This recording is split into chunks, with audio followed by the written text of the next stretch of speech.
All right, happy Friday, everybody. Welcome back to another riveting episode of the Texas Two Step.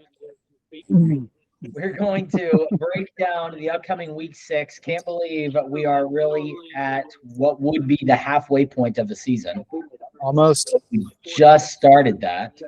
Um, Goes by I too fast. Always does. 3 games that come to mind in regards to last week, but we'll break down what we'll say the top 6 games of this upcoming weekend. Got to be top 6.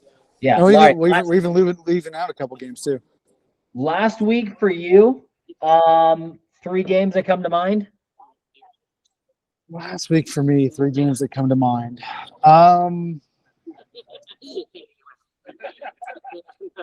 Georgia, the Georgia Auburn game comes to mind real quick. Just for the fact that we saw Auburn just not be very good in College Station. Right. And you keep thinking Georgia's gonna wake up. Georgia's gonna wake up. They didn't wake up. They squeaked out in the fourth quarter, struggled the whole time. Again, Georgia's that weird team. The stats for Georgia are not what they historically have been, and maybe because we're spoiled by them the last couple of years. Yeah. They just don't seem like that team. But more anything, it looks like they're missing a quarterback. In my eyes, USC Colorado comes to mind, but I'm not really like it's like that was an entertaining game, right? That was fun. It was an entertaining game. After in the second quarter, I was sitting there ready to be like, all right, Colorado's just really not good. Like not good. I didn't expect them to come back within 7. I didn't expect them to win. They got to that point of the long shot, but if anybody needs a definition of just running out of time, it was Colorado. Man, that we talked about this, first 1 or 2 podcasts when we were kind of doing our previews. How Lincoln Riley can keep Alex Grinch's defensive coordinator after this year, if they don't significantly improve over the second half of the season, you got to get rid of him. It's I was listening to that scheme. Like he's not a. I guess like all he cares about is getting after the quarterback and playing to prevent touchdowns so that they can outscore you. Like that's kind of it. Oh, and I've heard, maybe just the philosophies of Lincoln's system and this just don't work. They don't mesh. It's maybe that's it. It's overall just a basic football theory deal. But man, something's got to change. I mean, you can't give up 41 points to Colorado without Travis Hunter when your offense is playing that good. You just can't. Yeah. No, I mean, with Travis Hunter there and Shiloh Sanders playing, that could have been a completely different scenario. Completely different scenario. And considering USC didn't even score in the fourth quarter. That's what I'm saying. So, that stood out. And then, the most exciting game of the week, though, had to be LSU at Ole Miss. I was in a bar watching that game up in Canada, and there was a couple of LSU fans in there, and it was just great. It was great to watch because I had Ole Miss money line. Yeah, but, wow.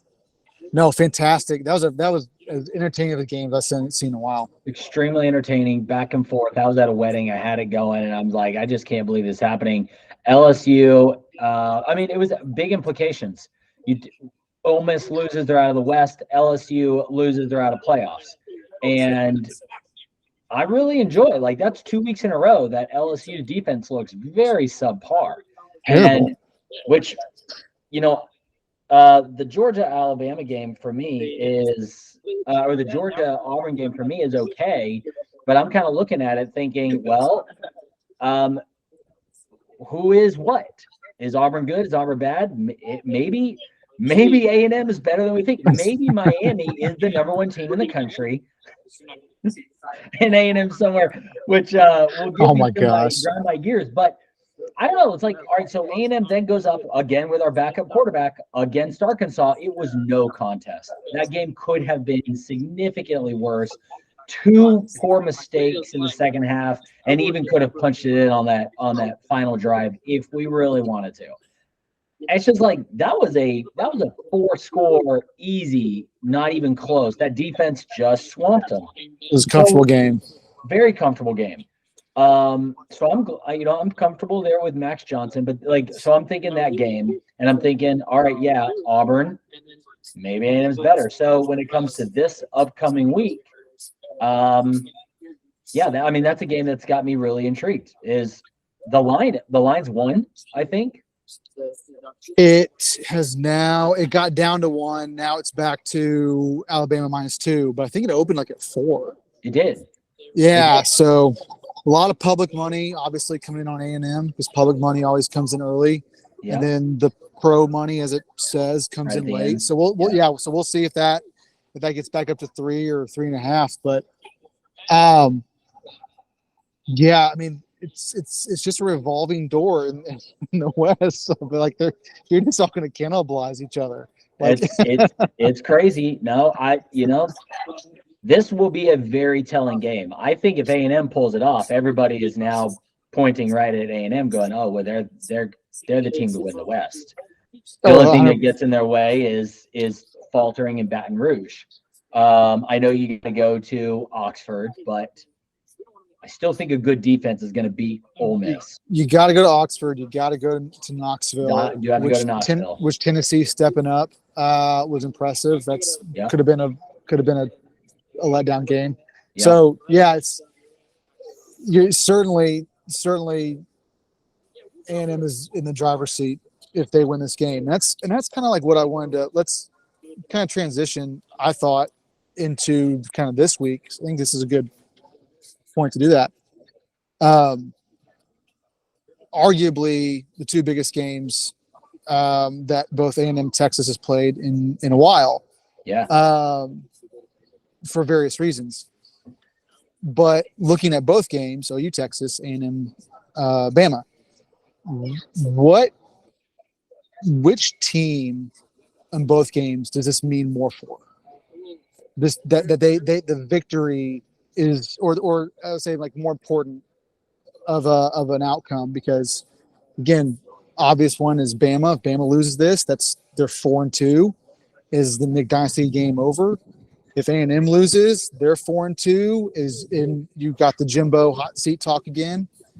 If Oklahoma wins, last year was an aberration, and they are back to being Oklahoma. If Texas wins, they are fully in command of the driver's seat to get the playoff. They could run the table easily, and the committee last year showed us that they're not going to punish a team that goes undefeated in the major conference and loses in the conference title game. They're just not going to. So, especially against Texas. So again, it's massive implications for both games. It is. I'll make a comment. I don't think if A&M loses to Bama, unless it's just absolutely atrocious, I don't think that opens up the Jimbo on the hot seat conversation. No? You still got – no, I mean, because I think there's so much more of the season to go. I still think people are going to go, oh, it's Alabama. We're unranked. I think like the loss to Miami was not great for that conversation, but again, it wasn't massive.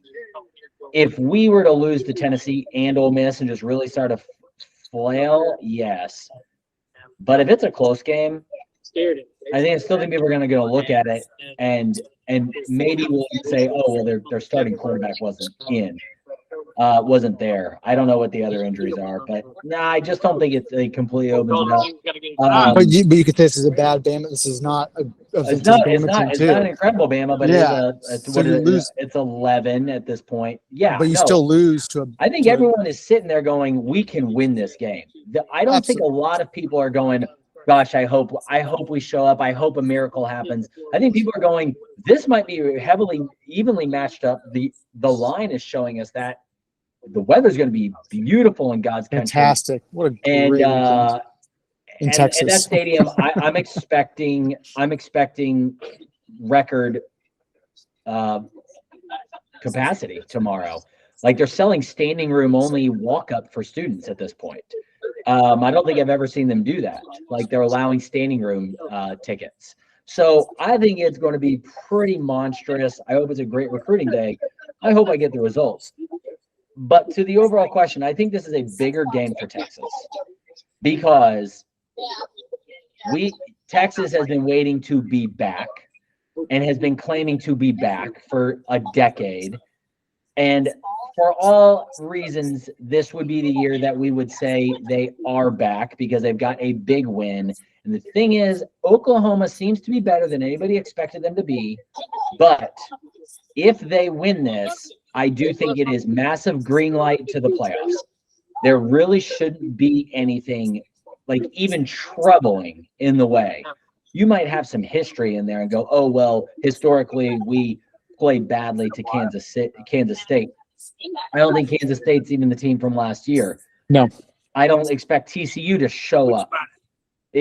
So it's like all systems go. How fast are we into January at this point? So therefore, this is the hurdle. I think if you don't get past this and Oklahoma continues to run out, then you've got two.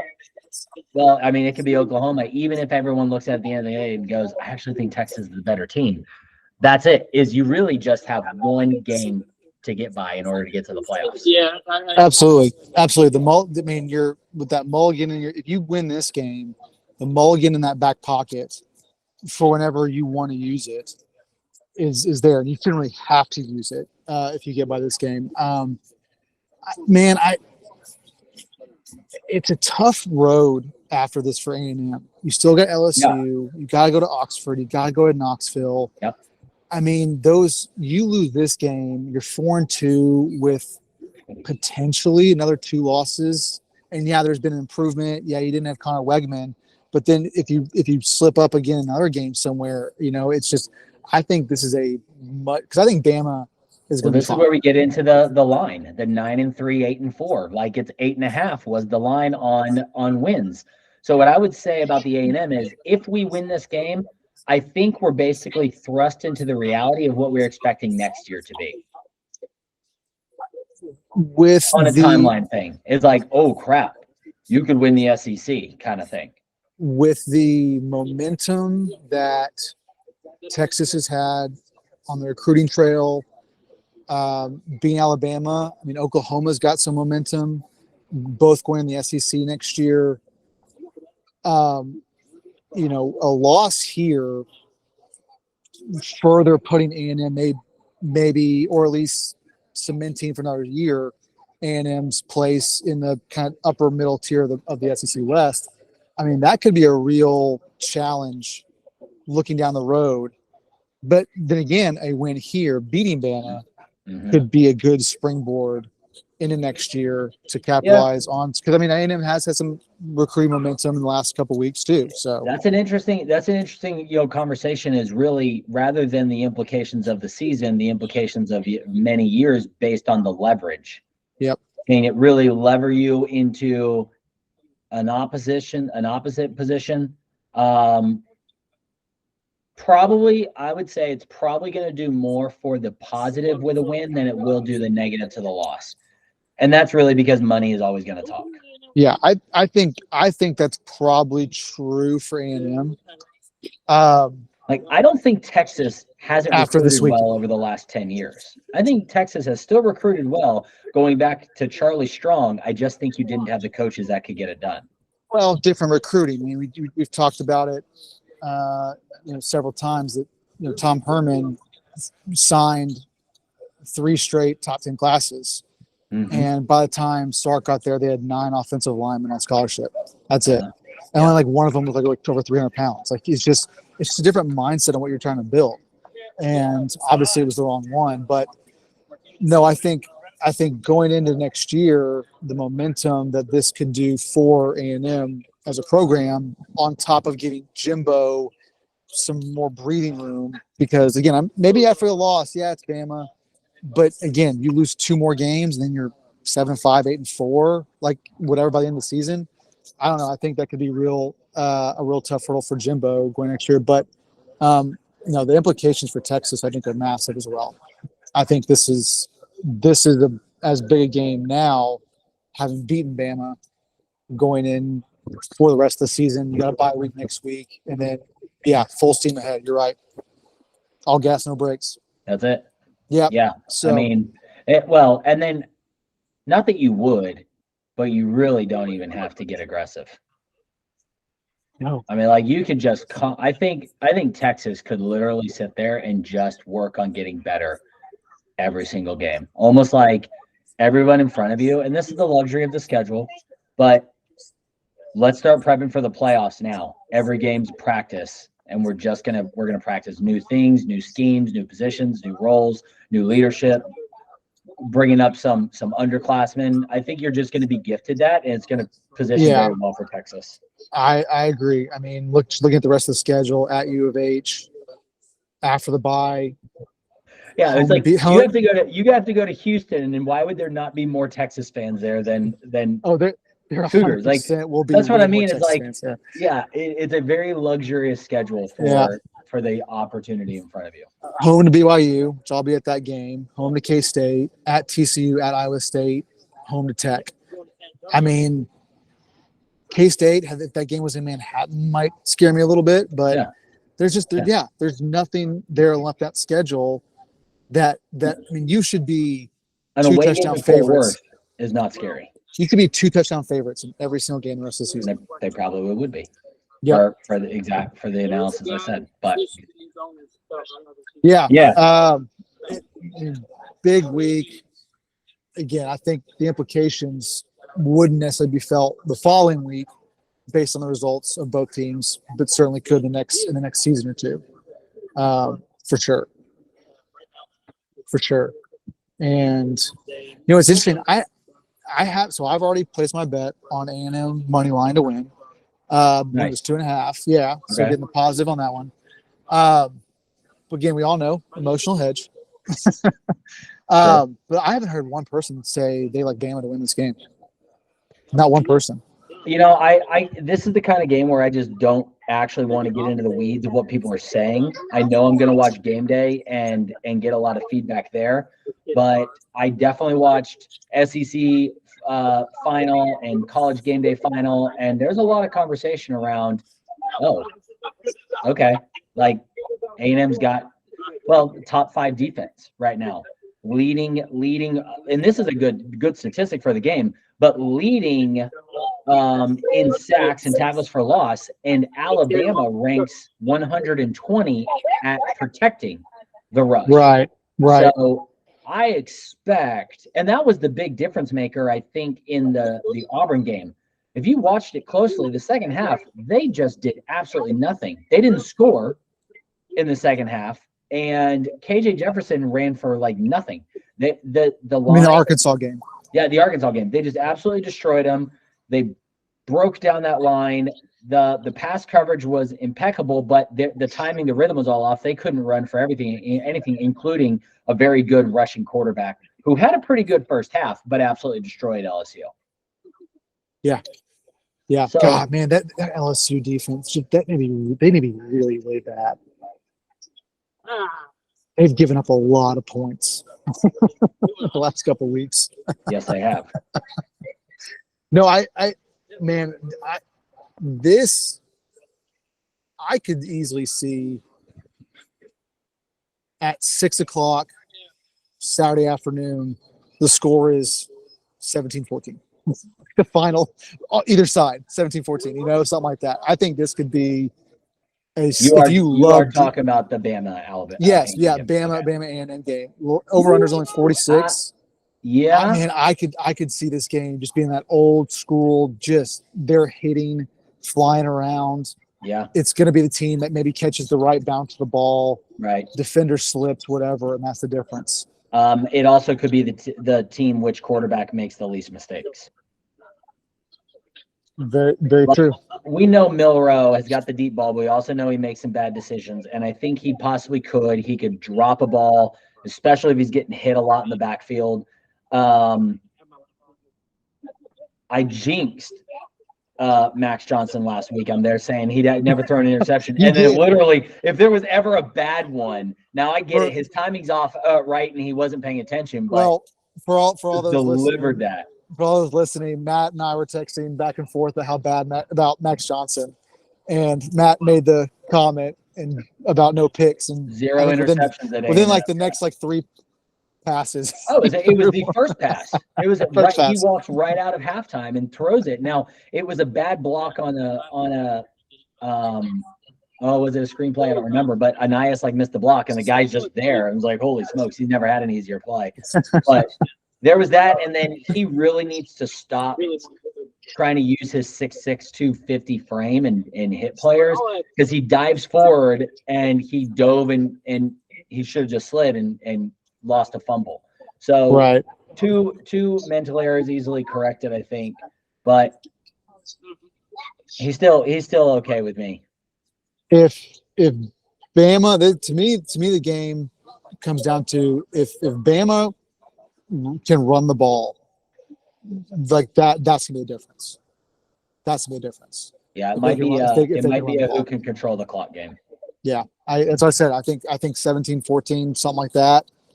20, I'm just- 27. Yeah, I think it's gonna be a low scoring, just smash mouth. I don't know the Alabama Game. team very well, other than we made the assessment that they don't really have any star playmakers Nope. anywhere. Maybe you can say Milrow has some flashes. Now I know the A&M team well, and this was said last week, was they have playmakers at every facet of the game. I don't worry about the line. The running backs are playing well. The receivers are exceptional, and if the quarterback plays good, that's where I'm kind of like, yeah, I think it's going to be good athletes against good athletes. It might come down to coaching and who manages the clock the best. Yeah, And that might just be it. might be it. Yeah. All So right. I'll take, man, again, emotional hedge, but I think my official play, if I was to play this game, would be Bama like 17-14. Yeah, I could see the 21-24. I think A&M's got the game. If Connor was in, I'd be feeling really good, especially if he had played, like if he had a really good last 2 weeks also. But the talent level on this A&M team, they're playing with the number one recruiting class ever at this point. They're top to bottom. They've got it. You take a Johnny Manziel and put it like in this type of team. I think I think they've got better defense and better receivers than they even had in the 2012. So it's got to be good coaching, and then the quarterback's got to be there. Yeah. Okay. I mean, most people, I think I'm in the minority picking Bama, honestly, but I think they'll just be able to control the line a little bit better, honestly. They're going to have the experience. I think still Saban pulls a couple points on the line. Because he's a good. He does. It was the same thing when Bama played Texas. Everybody was saying, well, Texas has the better talent. Texas is the better recruiting class. We see this, but it's in Tuscaloosa, and it's Nick Saban, therefore Bama by 7. Yeah, I wonder if Bama found something last 2 weeks. I wonder if they found maybe a confidence or identity, and that they're on the up against Ole Miss and 40-17 at Mississippi State. Yeah. We'll see. That'll be a great game. I'm really the slate from 11 to that afternoon's game. Like it's gonna be fun. If you're a Texas football fan of any school, it's a fun time. Yep, I agree. We like Texas OU. I do. I like Texas. I hear all the OU is got some statistics and what about this? But I'm like, who have they played? Texas has been dominant in all games, like not a close game. They score a lot of points and they hold teams to low points, except that Alabama scored 30 or whatever it was. But who else? I mean, it's not like you. I mean, you did play Kansas and they were ranked, but that was just an absolute debacle. Yeah, I mean the closest game was Wyoming when it was 10-10 going to the fourth quarter. Yeah. Right. The week after the Bama game. Sure. But I think like the beat down on Kansas, now again, should they have been ranked or not? But it was like the largest beating by a ranked team in a long while, I believe. It was what was the score? 40-14. Yeah. Yeah, I mean, it was the trend for Texas, it seems, has been to start a little slower. I mean, in really every game but Alabama, they sort of started slower than what you would think. And last year, that was they couldn't have started faster. And this year, they're starting a little slower, so that could be interesting if OU comes out fast. Texas, does a normal what they've been doing with the slow start, and they get down, 14-3 or something like that, 20-27 real quick. So that could be interesting. But these are the games that Texas,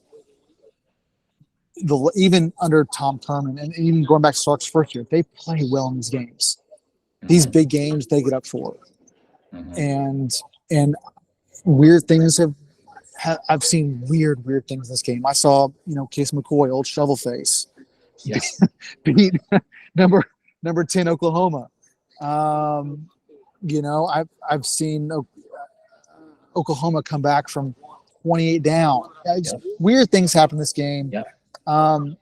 So I'm not willing to say Texas necessarily blows them out, and it's a 17, 21 point game. But I do think Texas is the better team. They have the better coaching. I think they're farther along as the program. All around, I think they're the better team. So yeah, I would say Texas. I think Texas by 7. Sounds good. If OU gets up, I don't really know what to think about it because I'm not sold on OU's defense, though it's supposedly Venable's thing. If OU's got a really good defense and for some reason they can find themselves up by a couple scores in the second, it's I would assume you're gonna have to have a pretty good halftime adjustment. Otherwise, they might be able to just hold on for dear life because I kind of feel like that might be their game plan. I don't expect OU to be this. Not like a. I don't know anything about this quarterback, but some high-powered offense just because they scored 40 against Tulsa or whatever doesn't impress me. Even whatever their score against Cincinnati was, like I don't think they put up that much points. I think they scored 20-6. Yeah, and then they scored 23-24 against Ole Miss. I mean, not Ole Miss, SMU. 28, 28-11. So I think in those exact same games, I think Texas is hanging 40 on those teams. So that's where I'm sitting at. Yeah, I heard someone who analyzes the games a lot closer than I did. Or they're saying that OU's entire offensive game plan is to run and set up the pass. What Texas does as well as anybody in the country is stop the run with their front 7, whatever you want to call it. So if OU cannot get chunk yardages on first and second down, like this could be this game could be a long day for OU. And for OU fans for sure. And I think Texas would be very happy to have that. Oh gosh. I mean, it's funny how the series, you look back over the lifetime of the series, this game goes in waves of teams dominating stretches of years. Or you had won I think the last 4 before Texas won last year. Bob Stoops ran off 5 straight against Mac Brown. Mac Brown ran off 5 of 4. This game is streaky, and so the fact that OU's won the last 4, Texas won last year, I could see this very easily going over the next couple of years of burnt orange. So yeah, I think anyway. I see this being a very good competitive game though too. Texas in the end, I think she's going to make the right plays on both sides of the ball. I'm excited for tomorrow. I mean, the weather's right. Real football's here. You start at 11. It's going to be great.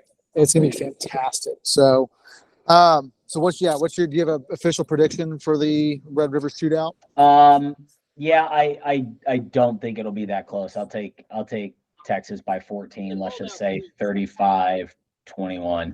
I like that. I'll take that all day. Yeah. I think it's somewhere around 20 or 30-23, something like that. I think actually it's going to end up being a little bit of a defensive game. Defense. Yeah, I can do 30-23. something like that. Yeah. Well, So- it'll be high energy day for sure. All right, you want to do a quick rundown of the top 5 games this week? Shoot. All right. Start. I've got, I mean, not to have a grind my gears segment, but Go ahead. just I'm going to read you off what SB Nation's got, and then the fact that A&M Alabama's not there. I'll even get into how is A&M not ranked. When you look at some of the ranked teams, the only thing that I can potentially say is, well, you haven't beat a ranked team, or Miami hasn't gone on to play anybody of decency. Therefore, we don't know how good they are. But this team has a top 5 defense that is against decent teams that are scoring well, or have. And at the same time, there's conversation about them being the best team in the West, and they're up against Alabama with a 1 or 2 point line, and yet you're going to say that this is not one of the top 25 teams in the country. But you've got, I couldn't even look, but right now. But I just think there's some teams that are sitting in there, and any average person, if you're like, all right, that team versus A&M neutral field, as what we saw like with Arkansas, they would pick A&M. So the way they do the rankings, it's way too subjective, or you are writing out an inheritance of where you started. Georgia would be an example of that. I actually expected Georgia to fall out of the number 1 spot, but there they are. And I don't think that anyone's looking at their results on the field versus a Texas, a Michigan, whomever, and going, oh yeah, they're absolutely look better. Yeah. Than somebody else. Yeah, it's interesting. I mean, LSU still being ranked with 2 losses at 23. Louisville at 25, 5-0. Fresno State at 24, 5-0. Like, that's a great. No, you just brought it up. That's perfect. Is we're gonna still rank LSU, yet LSU barely beat Arkansas at home. A&M destroyed, throttled Arkansas. Yeah. Therefore, LSU's a field goal from being 2-3, and for that fan base calling for Brian Kelly's head, it's unreal. Yeah, no, I agree. Yep. Rankings are interesting, But again, we've talked about it. They're done for TV and to sell ads. They always take care of themselves. But somehow we have Washington State on the road at UCLA, where there will be nobody in the stands, and we're going to say that's a top 5 game of the week, not the actual CBS game of the week. SB Nation boggles my mind. Yeah. Anyway, so grind my gears. But grind my gears. At the same time, there's plenty of A&M fans that are like, "Yo, keep us out of the rankings. We just want to fly under the radar." That can only last so long. But okay, Washington State at UCLA, Maryland at Ohio State. I get it, undefeated, but again, really. Kentucky at Georgia. I am intrigued by this. I wish the game was in Lexington because I think it'd be very interesting. But Kentucky seems very good and poised to play extremely well with it. 33-14 on Florida last week. I mean, absolutely nuts. Yeah. Notre Dame at Louisville. I could care more. I will not be watching that game. And then game of the week will be the Red River rivalry. Yeah. We call it the shootout, please, for all our shootout. Red River shootout. It's not the rivalry. It is the shootout. The shootout. Washington UCLA. Do you have an opinion or care? The line's interesting that the number 13 team in the country on the road, a non-hostile environment, is a 3.5 point dog. That's very interesting to me. Non-hostile. I think UCLA probably is a year or two away with this freshman quarterback. Washington State kind of feels they're probably going this game thinking they can beat anybody in this conference. So, I mean, this is a game I'll actually probably take a serious look before Saturday of putting some money down. Yep. But I mean, I guess give me Washington State on this. I can't imagine. They've beat some real teams. Oregon State, Wisconsin. Cameron Ward. I mean, I think he's in Heisman conversation. Technically. And probably the third best quarterback going into the draft next year. He's trending that way. Yeah. I've heard comparisons to TCU of last year, but yeah, I don't. The line is really odd, just to me. But in Vegas, they build those casinos and skyscrapers on profits, not losses. So again, very interesting. But yeah, give me Wazoo at face value. I like it. I would. I think I don't know much about them. I think they're riding high. I think they've got some big challenges coming up. Oregon, Washington, but again, I don't know how you don't go down and beat an unranked team in an empty stadium. Yeah. Maryland at Ohio State, Ooh. undefeateds in the Big Ten. Yeah. I mean, I think this feels like a comfortable Ohio State win. Maryland playing at Columbus, I've heard, is not traditionally very good for them. But they again not really tested Kyle McCord quarterback for Ohio State. They get Marvin Harrison back, so that'll be a boost. Current line's at 19.5. Again, I think Ohio State probably wins comfortably. Yeah. But if that line was to get to 20, I could see going Maryland plus 20. Yeah. I don't know anything about Maryland's defense though. I know that they've put up points. I think they've won. I mean, they're winning by like 2 scores every game. Obviously, we got Baby Tua up there.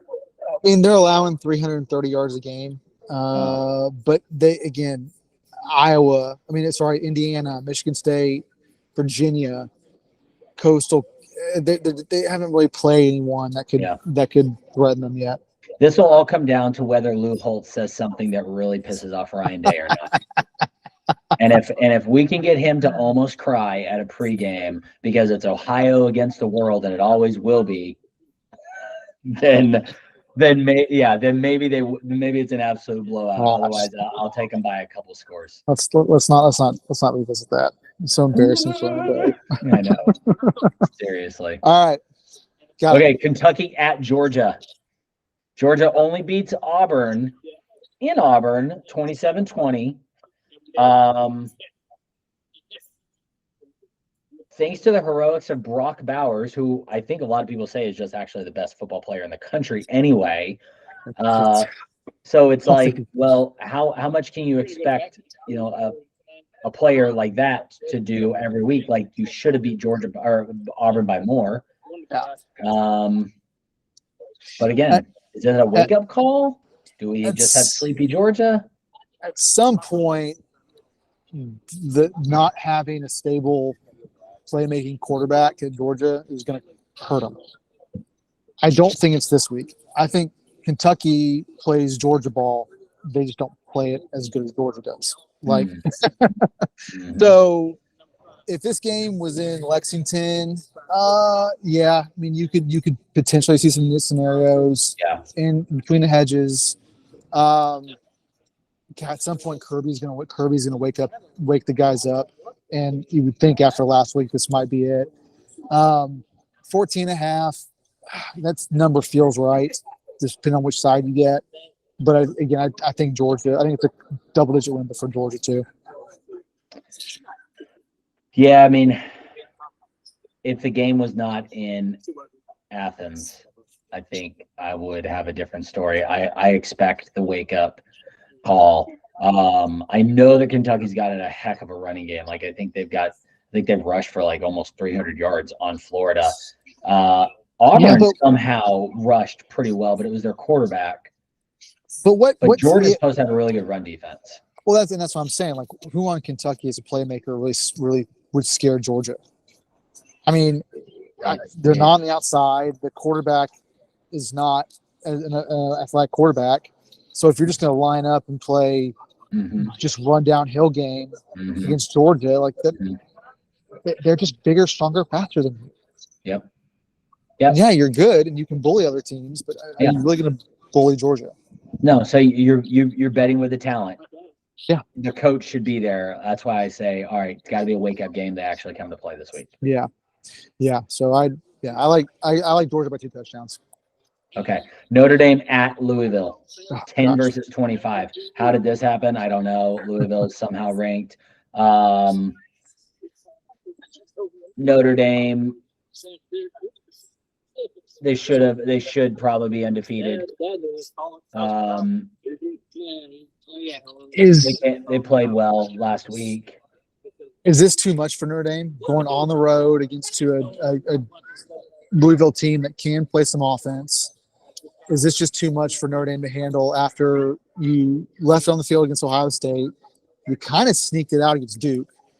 Going back on the road again, is this a night game? Is this going to be a little maybe if it's a bigger environment. I don't know that going to Louisville is overly it's not a super far drive or trip. I don't know that it's ultra hostile. I think Notre Dame's poised. I think they're probably going to play with that chip on their shoulder, and I think Sam Hartman wants to win the Heisman. So six Notre Dame minus 6.5. Yeah, one touchdown. You have to remember, I know it was game 1, but Louisville probably should have lost to Georgia Tech.